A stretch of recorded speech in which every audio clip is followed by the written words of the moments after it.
Assalamualaikum warahmatullahi wabarakatuh. Perkenalkan, nama saya Sarifah Nazwa dari kelas 10 IPA 2. Di sini saya akan menjelaskan mengenai implementasi vektor dalam kehidupan sehari-hari. Sebelumnya saya akan menjelaskan apa itu vektor. Vektor adalah suatu besaran yang mempunyai besar dan arah.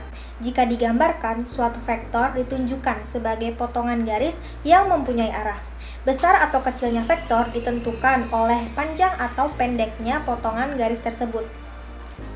Sedangkan arah vektor ditunjukkan dengan tanda anak panah. Vektor ini tanpa kalian sadari banyak digunakan di dalam kehidupan sehari-hari loh. Yang pertama, yaitu di saat penerjun menjatuhkan diri dari pesawat, tempat ia jatuh tidak tepat di bawah kapal, tetapi jauh melenceng karena adanya dua vektor gaya, yaitu gaya gravitasi dan gaya dorong angin. Yang kedua, ketika perahu menyeberangi sebuah sungai, maka kecepatan gerak perahu yang sebenarnya merupakan kecepatan gerak perahu dan kecepatan air. Yang ketiga, dalam suatu kejadian, seorang pemanah menarik anak panah dari busurnya. Sebenarnya, arah gerak panah merupakan penjumlahan vektor gaya tarik tali dari kedua ujung busur tersebut. Yang keempat, pesawat terbang yang ingin terbang dan mendarat menggunakan metode vektor sehingga ketika turun tidak langsung jatuh ke bawah, tapi melalui arah vektor yang disesuaikan. Dengan demikian, orang-orang berada di dalamnya pun tidak jatuh atau terombang-ambing. Yang kelima, konsep vektor juga diaplikasikan terhadap orang yang sedang bermain layang-layang, sehingga arah layang-layang yang sedang terbang tidak lurus terhadap orang yang memegang tali layangan.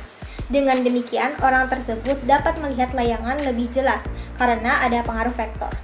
Yang keenam, pada saat seorang anak bermain jungkar-jungkit pada bidang miring menggunakan gaya vektor, sehingga anak tersebut tidak jatuh dari bidang miring itu. Yang ketujuh, seorang pilot pada pesawat terbang menggunakan komputer navigasi yang dihubungkan dengan cara vektor, sehingga seorang pilot yang mengemudi tidak salah arah atau berpindah di tempat yang tidak diinginkan. Yang kedelapan, dalam olahraga seperti bola basket, vektor digunakan secara tidak sadar oleh para pemain. Mereka menembak target atau melempar bola ke arah dengan sudut yang dilakukan oleh pengetahuan vektor. Yang kesembilan, ketika upacara bendera di hari Senin, pasukan Paskibra mengibarkan bendera dari bawah ke atas. Aplikasi vektor bendera seperti sudut 90 derajat. Yang terakhir, dalam sains komputer vektor digunakan untuk pembuatan grafis. Grafis adalah gambar yang tersusun dari koordinat-koordinat. Dengan demikian, sumber gambar yang muncul pada layar monitor komputer terdiri atas titik-titik yang mempunyai nilai koordinat. Layar monitor berfungsi sebagai sumbu koordinat X dan Y.